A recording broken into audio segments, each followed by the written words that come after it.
Social media episode పై task force ఏర్పాటుకు AP ప్రభుత్వం నిర్ణయించింది. ఏపీ కేబినెట్ భేటీలో ఏం చర్చించారు?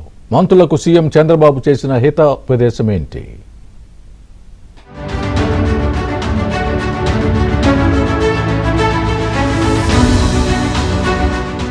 ఏపీలో కూటమి సర్కారు ఎన్నో సంక్షేమ అభివృద్ధి కార్యక్రమాలు చేపట్టినా ప్రజలకు ఎంతో మేలు జరుగుతున్నా ఆశించిన మేర ప్రచారం జరగటం లేదని సీఎం చంద్రబాబు అభిప్రాయపడ్డారు.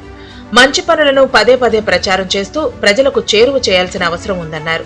సచివాలయంలో జరిగిన కేబినెట్ సమావేశంలో మంత్రులకు చంద్రబాబు కీలక సూచనలు చేశారు. రాష్ట్రంలో లక్షల కోట్ల రూపాయల అభివృద్ధి పనులు జరుగుతున్నాయని వివరించారు. వీటిపై క్షేత్రస్థాయిలో ప్రజల్లో పెద్ద ఎత్తున చర్చ జరిగేలా చూడాలన్నారు. మంత్రులు, ఎమ్మెల్యేలు తప్పకుండా ప్రజల్లోకి వెళ్లాలని చంద్రబాబు సూచించారు. మొక్కుబడి సమావేశాలు కాకుండా ఇన్ఛార్జి మంత్రులు, రెవెన్యూ, ఇతర సమస్యలపై దృష్టి సారించాలన్నారు.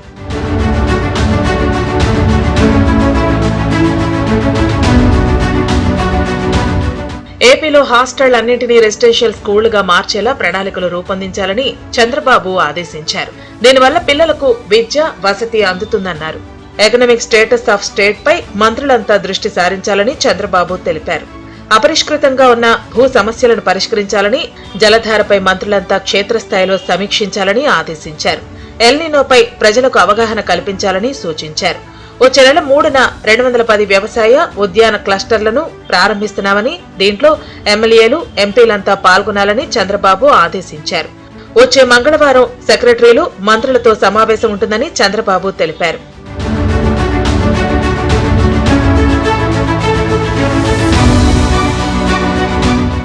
ఏపీ టూరిజం పాలసీలో సవరణలకు కేబినెట్ ఆమోదం తెలిపింది. చిత్తూరు జిల్లా బీరగానిపల్లి రిజర్వాయర్ నిర్మాణానికి 67.98 కోట్ల రూపాయల పరిపాలనా అనుమతి మంజూరు చేసింది. పెద్దగెడ్డ రిజర్వాయర్ ఆధునికీకరణ పనులకు కూడా ఆమోదం లభించింది. శ్రీసిటీలో మొండలీజ్ ఇండియా చాక్లెట్ తయారీ యూనిట్ విస్తరణకు 1,801 కోట్ల రూపాయల పెట్టుబడికి ఆమోదం లభించింది. జొన్నగిరి గోల్డ్ మైన్, బొబ్బిలిలో మాంగనీస్, డీఆర్ఐ ప్లాంట్లకు ప్రోత్సాహకాలు, భూముల కేటాయింపులకు కేబినెట్ ఆమోదం తెలిపింది. అమరావతిలో ల్యాండ్ పూలింగ్ పరిధిలోని 7 గ్రామాల్లో రుణమాఫీ అమలుకు కేబినెట్ ఆమోదం తెలిపింది. అనంతపురం, మంగళగిరి, రాయదుర్గంలో తెలుగుదేశం పార్టీ కార్యాలయాల నిర్మాణం కోసం భూములను దీర్ఘకాలిక లీజు ప్రాతిపదికన కేటాయించేందుకు కేబినెట్ ఆమోదం తెలిపింది. జలధార ప్రోగ్రామ్ ఒకటి స్టార్ట్ చేసిన విషయం మనందరికీ కూడా తెలుసు. 100 days టార్గెట్తో ఈ జలధార ప్రోగ్రామ్ ఒకటి అనౌన్స్ చేయడం జరిగింది ఏప్రిల్లో. సో ప్రతి నియోజకవర్గంలో కూడా ప్రతి ఎమ్మెల్యే ఈ కార్యక్రమాన్ని అధికారులు పిలిచి సమీక్షించమని చెప్పేసి కూడా ఆదేశాలు ఇవ్వడం జరిగింది. ఎల్నినో ప్రభావాన్ని సమర్థవంతంగా ఎదుర్కోవటానికి మంత్రులు, శాసనసభ్యులు అందరూ కూడా ఎప్పటికప్పుడు రివ్యూ చేసుకుంటూ మరి ఆల్టర్నేటివ్ ఏమన్నా మార్గాల్ని సమస్య అధిగమించడానికి కూడా ప్రయత్నం చేయాలని చెప్పేసి కూడా సూచన చేయడం జరిగింది.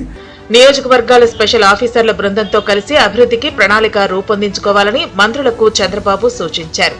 అర్జీల విషయంలో జాగ్రత్తగా ఉండాలని, రెవెన్యూ సమస్యలను వచ్చే ఏడాది మార్చి వరకు పరిష్కరించాలని చంద్రబాబు స్పష్టం చేశారు.